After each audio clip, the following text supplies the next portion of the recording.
This is stage 2 of this process that I'm going through. This is my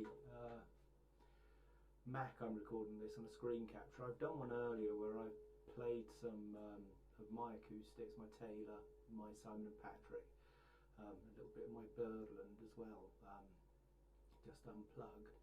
This is a video of Bob playing one of his vintage arch tops.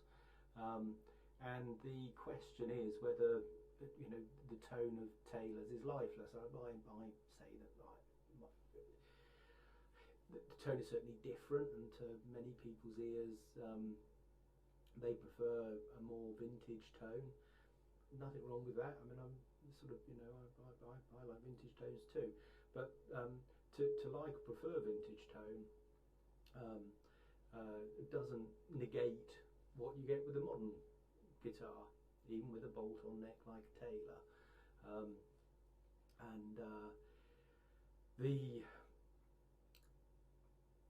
The purist type arguments, which Bob obviously is a purist and a perfectionist, and you know, good luck.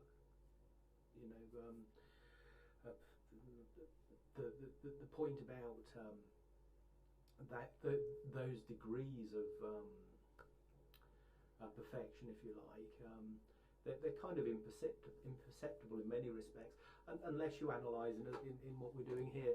Now, what I did earlier was I just did a straightforward EQ analyzer, which will be going on the portion of the video and the two blue boxes at the top. That's pre-recorded. And then the sound coming out then will be analysed through my monitor speakers, which are mic'd, and these readouts to the right, which are going up and down at the moment, they're real time. That's my voice. There's an oscilloscope at the bottom, which gives you a good idea of the waveform. I kind of use them as a reference guide, particularly if you're looking at decay in a signal. I mean, on a guitar, if I just go, that's my Taylor, and I mean, I can look at that oscilloscope wave there, and you know, see from modelling my guitars, I can recognise my guitars by those waveforms. You know, like I can recognise, say, a single coil waveform from a humbucker waveform, and a hollow body guitar from a solid body guitar. It's all to do with the attack, when you first excite the string, and then how that decays, and how the harmonics kick in and cause. You've heard of bloom in pickup blooms or whatever. Acoustics, when they develop as the harmonics kick in and you get sympathy vibrations, it shows up in that waveform. And these waveforms up here is a more detailed frequency analysis of the frequency bands. One is a time, what we call the time domain, and the other is a frequency domain. And a frequency domain is really where the timbre comes from, and the tone is kind of, you can get three-dimensional ones as well, but this is actually quite a good way of seeing the power or strength of the different signals in the different frequency bands. And when we talk about headroom in a guitar, we talk about actually, my mouse will show up on here, won't it? You'll see that the frequency ranges are typically between about 150 up to about 2K on the guitars. That's where you see most of the action. So anyway, I'm going to start playing this video. Doing it this way, I'll be able to sort of skip through some of the dead bits, and then I've also got some other videos then that I'm going to sort of add in, which are demonstrations. There's one I already posted a link to, which was the comparison between a Taylor, a Martin, a mahogany Martin, and matte-on guitar, and the sound quality on that video is quite good, and it's quite interesting to look at the it would be interesting to look at these analyzers here on that. And then I've also got a few other sort of videos which we can play, and I'll just talk about the guitars, and we'll look at those waves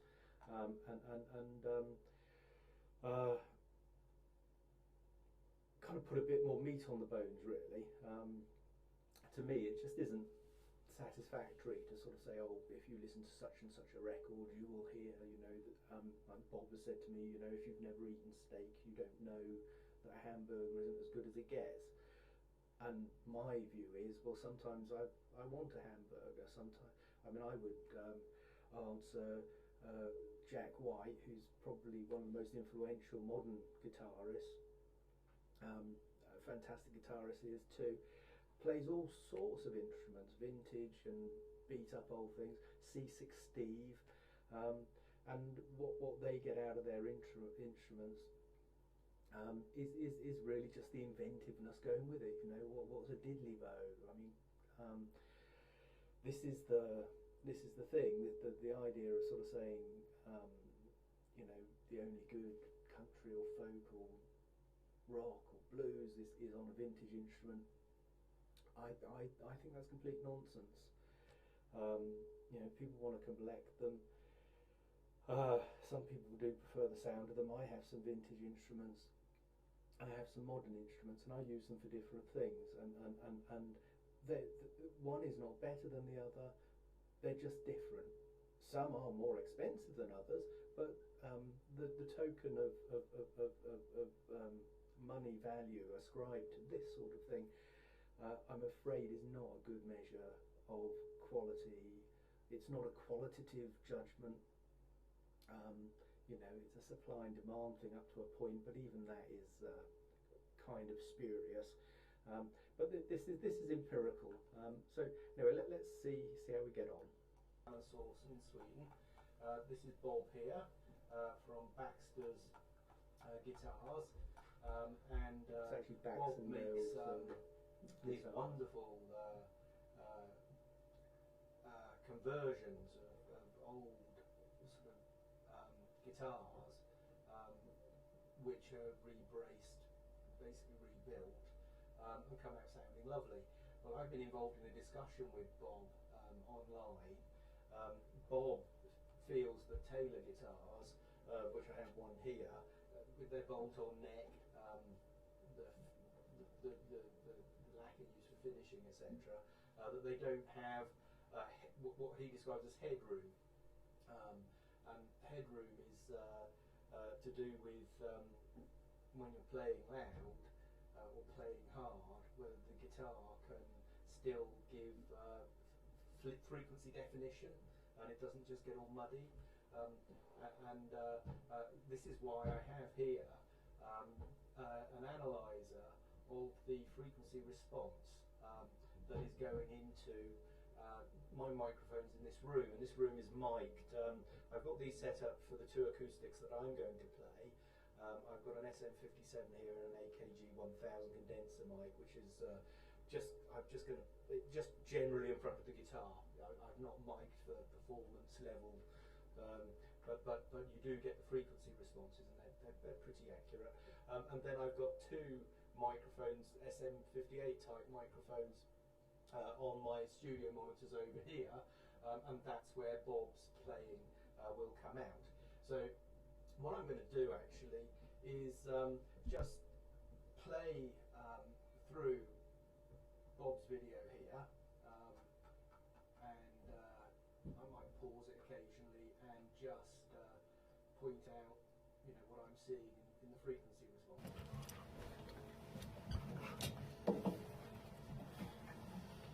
Here's one for the instantnews.com.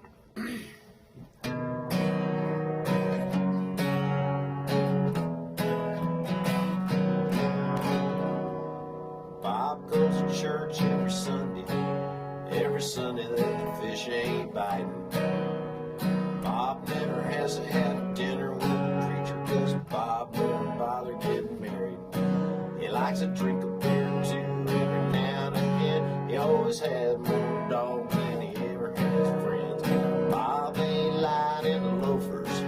He might kneel, but never bends over.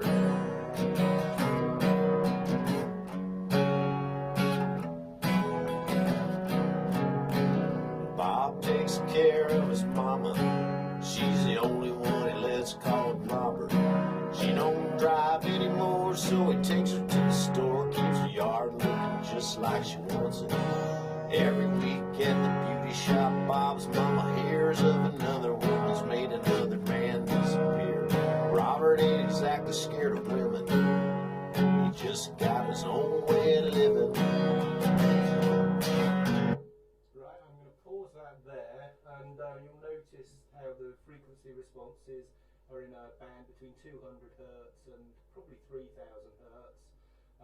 I have noticed that when Bob strums nearer the bridge and plays a walk down on the low E around the G shape there, you get a frequency bump in the 80 Hertz range, 80 to 100 Hertz, which might be a character of that guitar, or it might be something else.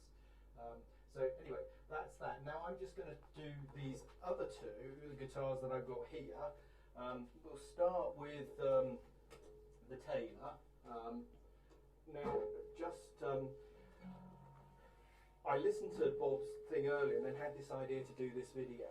And what I did, when this is tuned up to the full to standard tuning, it's got a much tighter, quite a loud crisp sound, which I do actually quite like. But I also found that by tuning it down half a step, which is obviously not an uncommon thing for bands to do. I'm told that people used to do it so that club owners with harmonicas weren't able to join in. I'm not sure how much truth there is in that, but it's quite a good idea if you met some of the harmonica players that I've met. Now, quite a thin pick I found sort of gets the quite a short grip on it. So anyway, let's just start by sort of strumming.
Heavy pick, and I use this for sort of jazz type comping for sort of gypsy swing. So this is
Taylor.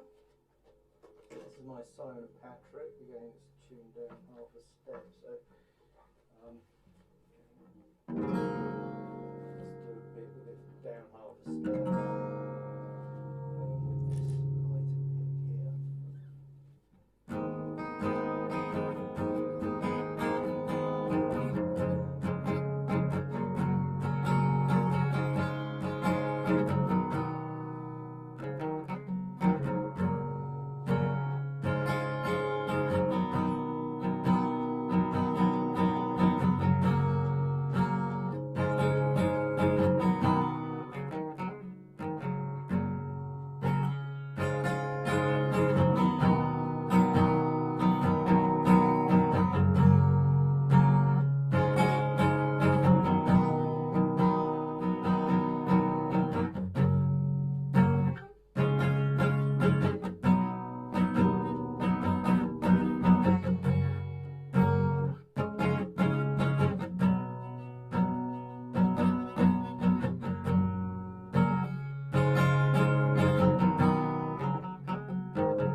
Strings on that guitar. Those two, just to recap, and they're also quite old. Bob still got an antenna on a pole, 2 channels coming, 2 more come and go.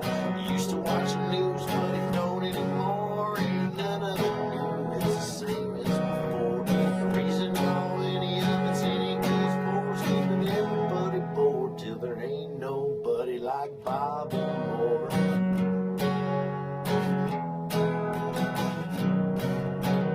Bob takes care of his mama. She's a mess, but it feels like he oughta. How big a mess today? Ask Bob, he'll say she's a bigger than she's going. I mean, obviously I can hear there's a much more open sound in Bob's guitar there,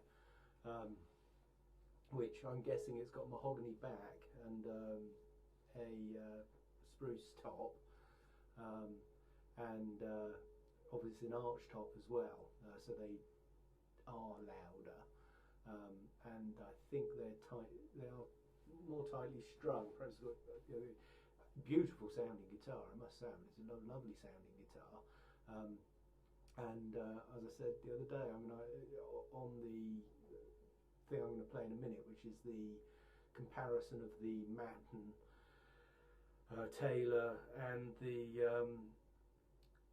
Martin. I really like the Martin.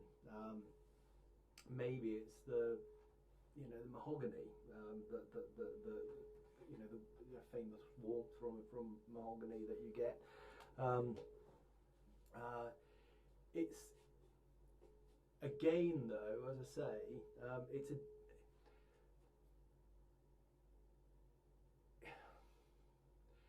it's not an across the board thing, all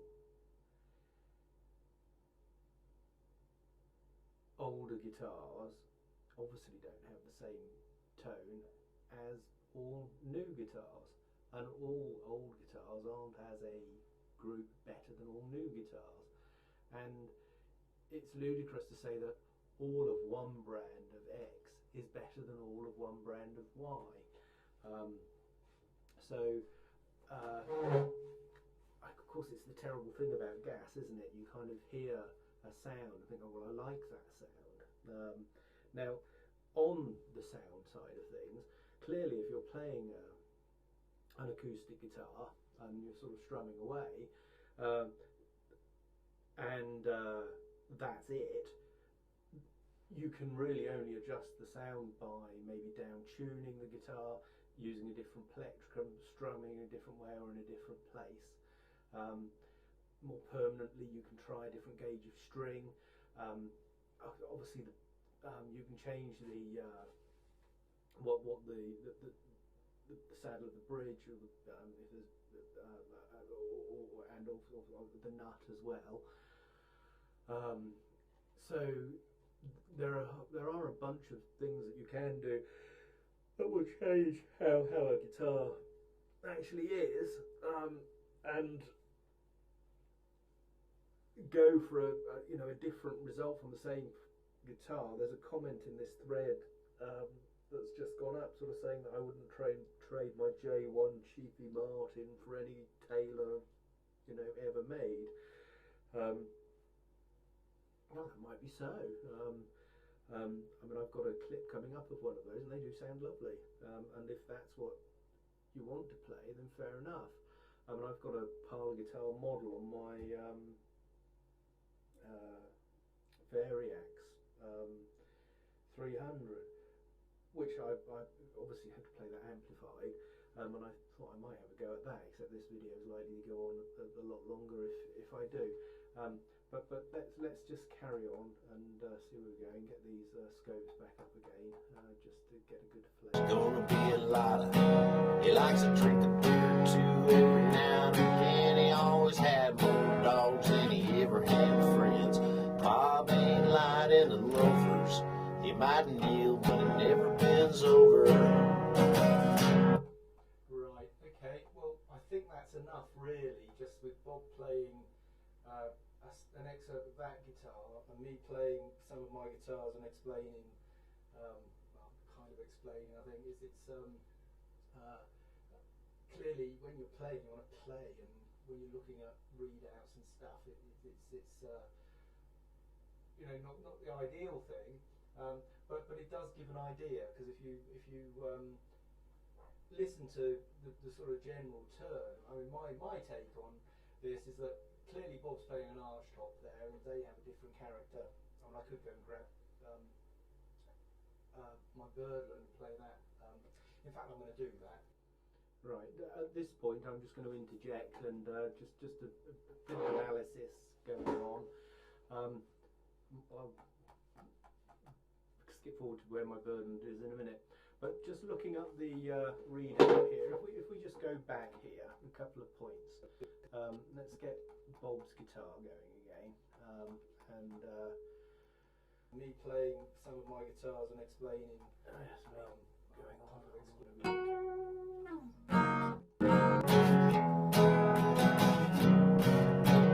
Bob takes care of his mama. She's a mess, but it feels like he oughta. How big a mess today? Asked Bob, he'll say she's a bigger, there's gonna be a lot of. He likes to drink a beer or two every now and again. He always had more dogs than he ever had friends. Bob ain't light in the loafers. He might kneel, but he never bends over. And also, it doesn't have such power at this point here. Now, there are several points on this. Obviously, Bob's is a recording, and I don't know what EQ he's got in terms of his recording. Now, I can see some nice monitor speakers in the background and a couple of screens, so there's obviously a multi-screen mixing environment there. And that ceiling, I don't know, it looks like it might have some sort of acoustic treatment on it to me. My EQ in this room is completely flat, as you can see here. I haven't actually applied any EQ to this. It's just a flat EQ that I just had the analyzer up on. Now, I could actually quite easily boost those frequencies in my recording to improve that response.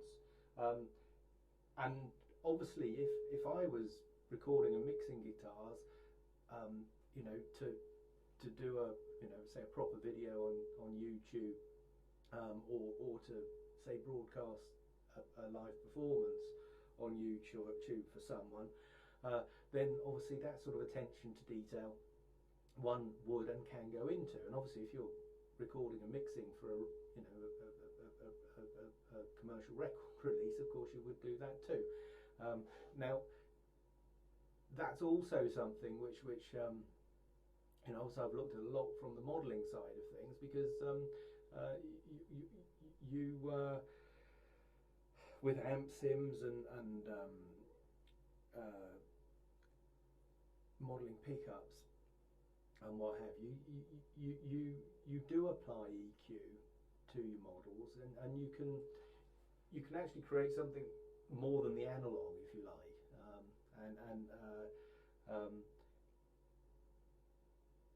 the organic nature of the sound and all the rest of it. If in the room with the guitar, that's the only true way of telling is to have all the guitars in the room, and I guess what people, it's different types of sound, isn't it, for different styles of playing. So the variables are absolutely huge. So one could do it, but as I said, the point I'm making is about this now, me talking, is a digital representation of my voice in the room and what you can hear. You can see the frequencies and whatnot in my voice, and you can see the waveform of it here. Obviously not on here because this is pre-recorded. These ones on this side. So that point of obviously the codec then that's used when this goes onto the internet. Again, Bob made the point in his last email that the difference is like the difference between a 2 megapixel and a 200 megapixel image.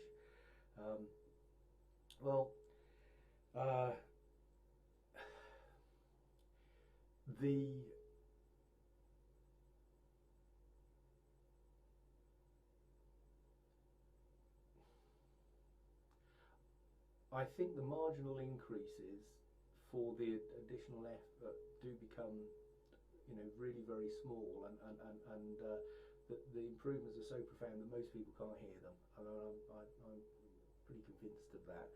And of course, the purists would say, well, they may not be able to hear them, but they'll sense them. It is in there somewhere, sort of thing. I'm not sure whether that's true.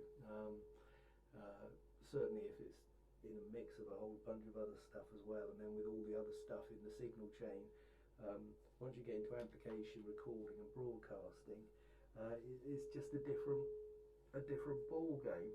Of course, playing for your own pleasure, sit in a room. My point is again that in different moods I play different guitars. And if I'm doing something in a particular style, and if you have one guitar which you're using, you'd go for a kind of an all-rounder kind of thing, wouldn't you? I happen to think the Taylor T5s are bloody marvellous myself. I haven't got one, but I really do think they're a fantastic guitar. But frankly, I'm not a fanboy of any sort of particular brand or anything. To me, if it sounds good, that's great, there's value for money everywhere. I think the JTV Variaxes are wonderful. I think Aria guitars are marvellous. They do some fantastic arch tops. So it's really getting down to this sort of level of analysis.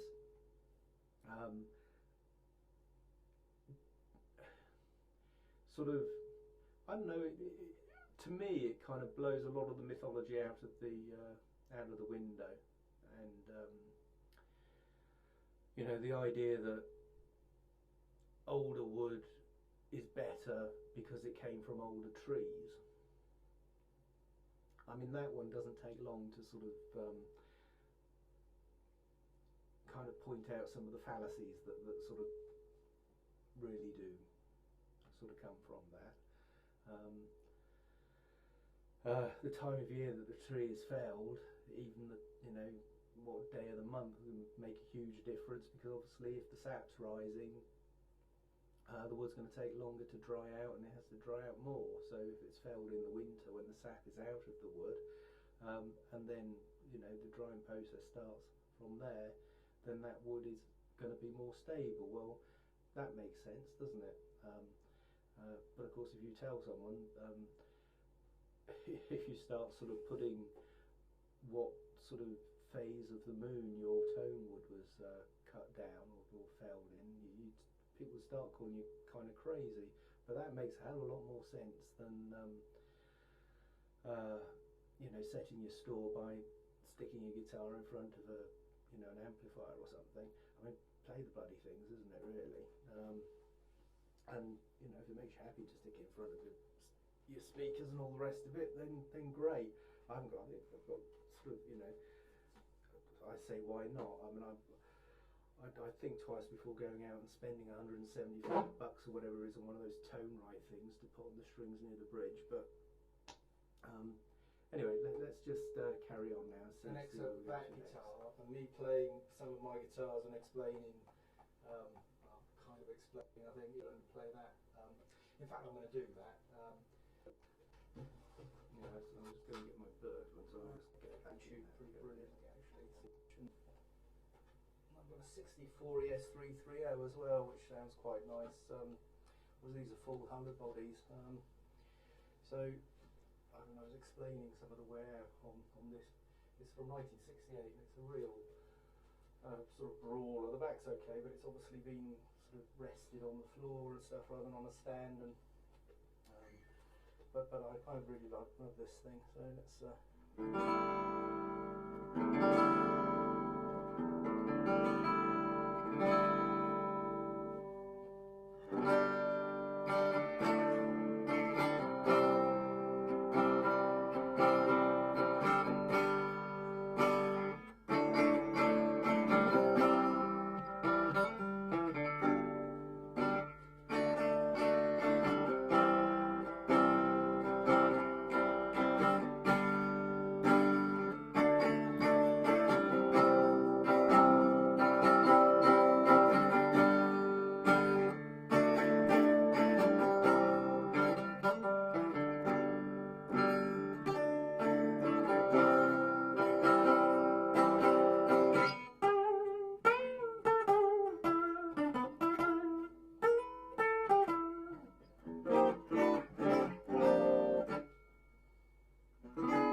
Go back up again. I should have put one on that freezes. What's causing that there? We've got some extractor fans down here, and I think that might be what's causing that. Let's just have a look. Try to get this out. I'm just going to start playing really.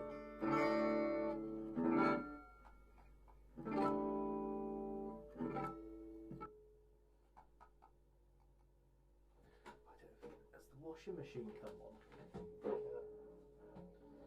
There's definitely something making a noise out here that's causing a hump in the 50 Hz range there.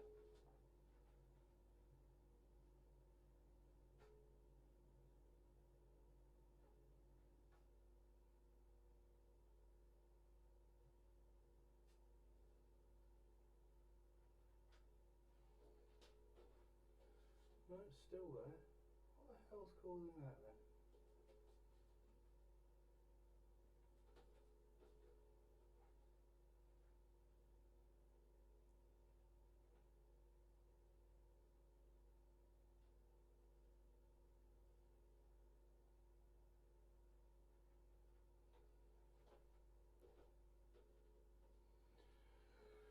Oh, that's very odd.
warm that up.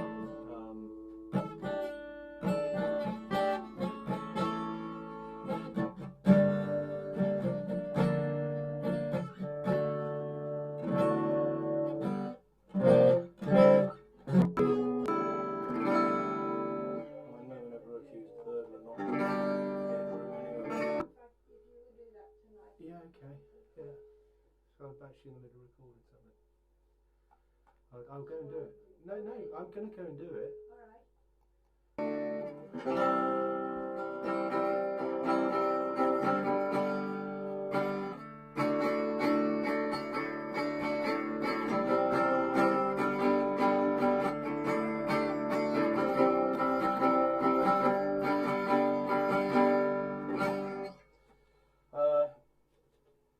There we are. I mean, the subtleties are manifold, and a two-dimensional frequency readout, which I have got somewhere. It isn't the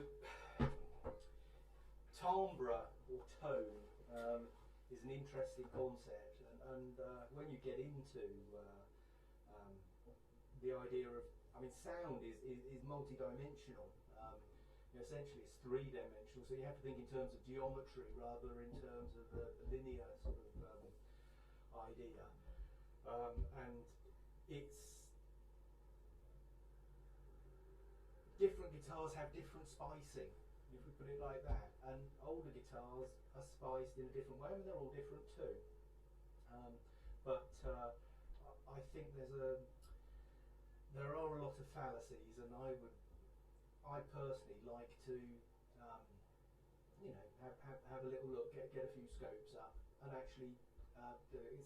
It's pickups as well. It's quite simple to do this yourself at home. If you've got a DAW, Reaper's very good actually. That's actually got a very good oscilloscope actually built into it. Maybe I should put this in Reaper. But anyway, that's just my take on it. Right, okay. Next up, what I'm going to do, I'm just going to close that screen there, and let's just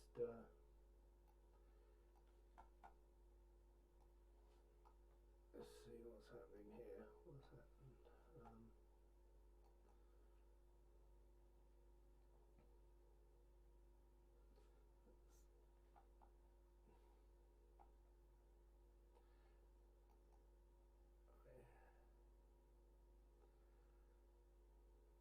Here we are. Now this is the video that was done of the Martin, the Taylor and the Matten. So let's just play this one and look at the scope as it's going.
interesting. I thought the Taylor seemed to have more going on in the lower frequencies than the Martin there, but the Martin did seem warmer, and the Taylor seemed sort of more like louder, more of a concert guitar.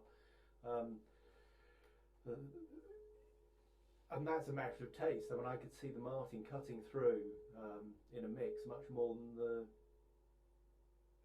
the Taylor cutting through rather more than the Martin in that one, say. Right, let's have a look now and see what else we've got here. Here we are. This was a video of a Mino 0028 and a Taylor JC8. So let's just have a look at these two.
Quite interesting.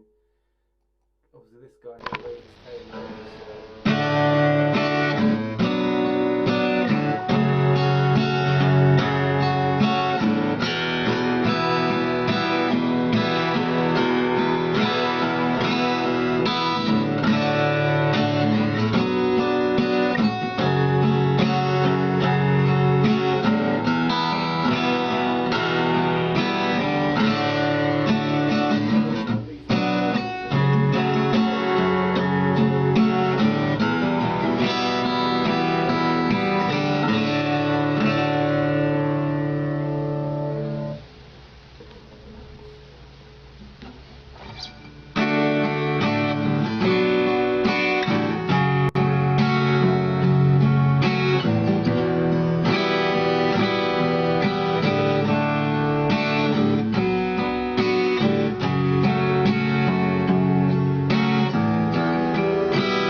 So much between those two.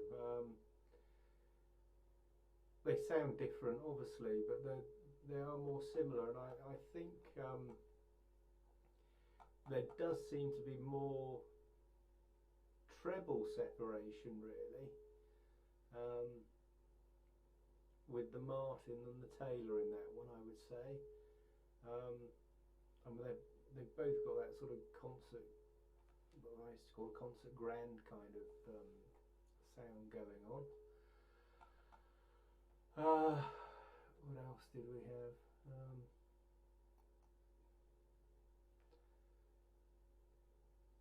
Well, there are lots of these. I mean, you sort of let's have a look at this.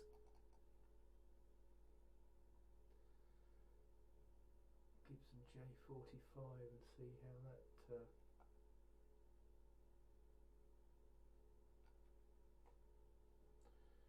I don't know what the quality of this recording is, so it's Hi friends, welcome back to the Guitar Spar, where we bring you all the cool guitar reviews.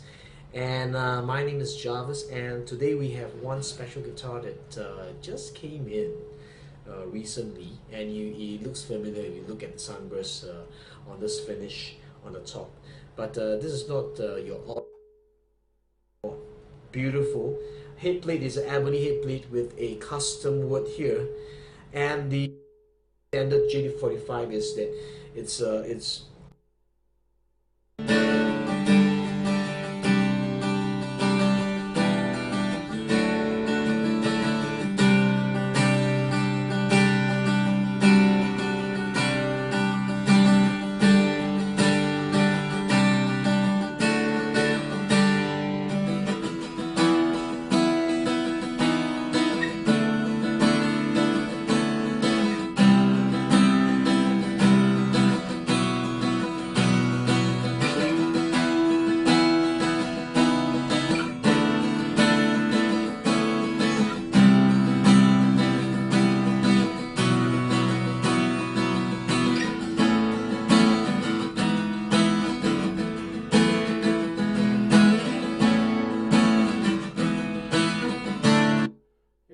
sounds nice, doesn't it? I tell you, this exercise is quite interesting. I don't use a plectrum very often, and when I do, because I play rhythm in our sort of street band, I'm really trying to get that chunky rhythm going with a big pick, and getting the volume, and of course this real sort of harmonic playing.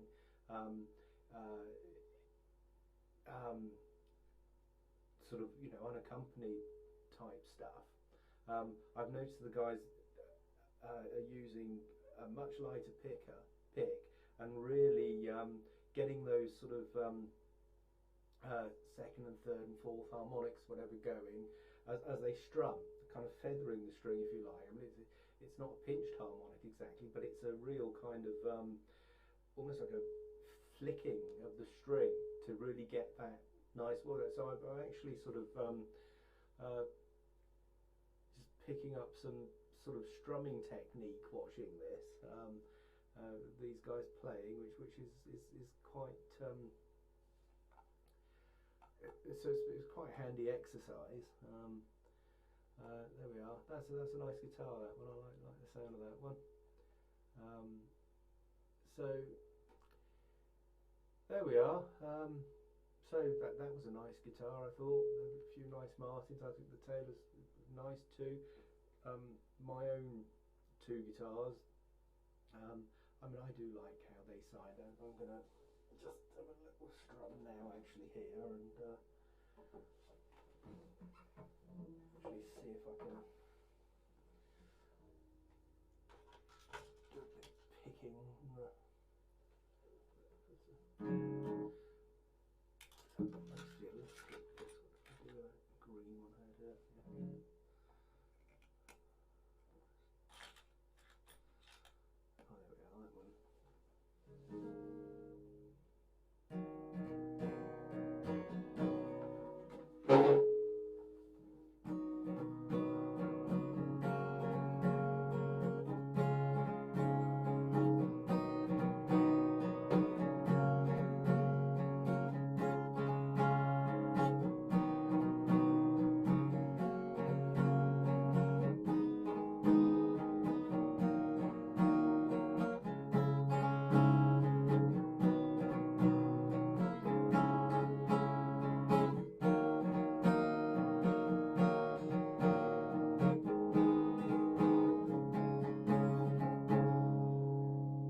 Interesting, isn't it?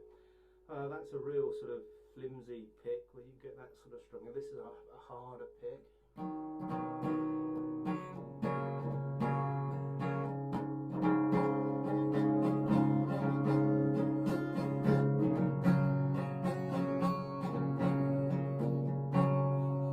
So obviously lots of different things going on there.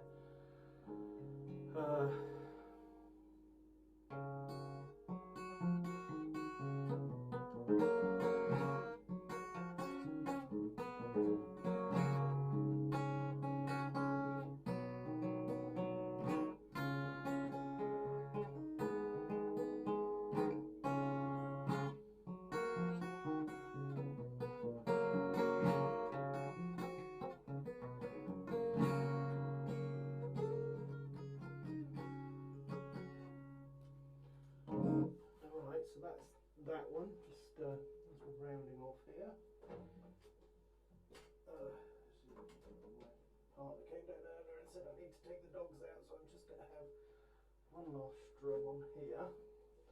I'll spare you the variacs. Anyone who's got this far. Well, personally, I think it's quite fascinating and kind of, I'm getting a little bit of this stuff together. It's quite good. Right, so.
Right, okay, well that's my Taylor. I thought that was sounding quite nice, and of course an interesting thing, as I say, is the plectrum makes huge difference. That's obviously that one there. Earlier on I was playing with one of these doing the Django, so it's a really, I use one of these in our band because obviously we've got clarinet, accordion and a flute, and you know, a drummer, and of course, you know, that you want to get some beef in there, in a bridge, and it sort of chug chug, you know, it's a rhythm guitar, isn't it? So there we are. That's it for what it's worth.